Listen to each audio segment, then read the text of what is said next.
All right, bonjour, mes amis. Here's a short grammar lesson for you. And I'm going to try not to scare you by calling it grammar. So if you want to call it boudin instead, fine. Okay.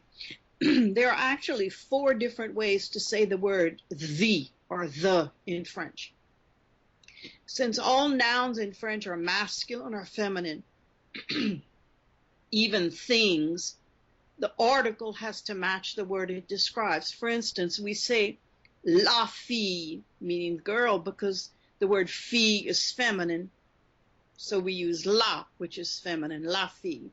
If we want to say the girls, we have to change the article and say les filles.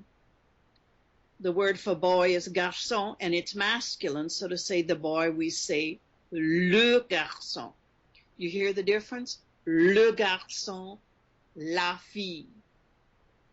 That's pretty easy to follow given that the nouns I use as examples are people, but these rules apply to things as well. For instance, the word table is feminine, so we say la table. The word for hat, chapeau, is masculine, so we say le chapeau. Why would table be feminine and hat be masculine? I have no clue. I don't think anybody knows. I believe it comes from the original Latin, but my studies never went that direction. Okay? If you want to say the tables and the hats, remember, change the article, les tables and les chapeaux.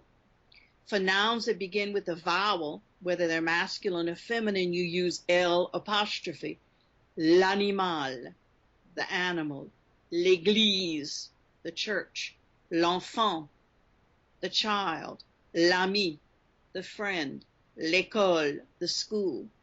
And words that start with an H use the L apostrophe as well because the letter H is silent. L'hôpital, l'hôtel. And here's an addition to what I just showed you about pluralizing. When you pluralize a noun, 2 things have to happen. You have to change the article, whatever it was, to les, L-E-S, and then you either put an S or an X on the end of the noun, depending on what the noun is. For instance, la fille becomes les filles. You don't hear the S on fille, but it's there. Le garçon becomes les garçons. Now, for nouns ending in EAU, you put an X at the end of the noun. Le chapeau becomes les chapeaux. We have so many Cajuns whose last names are Guilbeault, Thibodeau, Boudreau, Gautreau. Some of them use an X on the end, some of them don't. Okay, some nouns change even more. Here's a good example. Le cheval becomes les chevaux. That's horse and horses. L'œil, for eye, becomes les yeux, the eyes. French grammar can be really difficult for people who have no prior experience with the spoken French, but those of you who understand Cajun French probably know all this already, even though you probably couldn't explain the grammar behind it. You might not be able to spell it or read it, but you'd know that the horse is le cheval and horses is les chevaux. Okay? You know that eye is l'œil and eyes are les yeux. All right, we have something called liaison, which means you say les tables. You see the word les, L-E-S? Right there it's pronounced like les, L-E-Y. But les amis, you hear the Z, les amis? Because the word ami starts with a vowel, you pronounce the usually silent S on the end of les. That same thing refers to so many words, like the word for onion is oignon. O-I-G-N-O-N. L'oignon, the onion. Les oignons, the onions. But a lot of people will say, give me 1 oignon. Give me 2 oignons. The Z sound comes from the L-E-S in front of the word. Just like when you say nonc Fred or nonc Jean.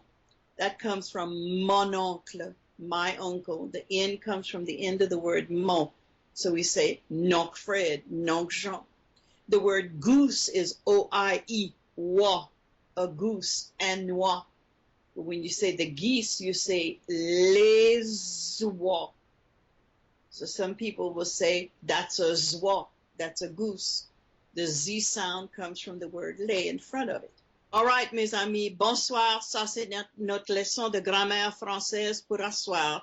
I hope you found this helpful.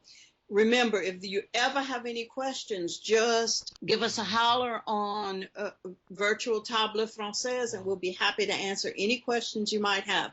This is so much fun for me. Bonsoir.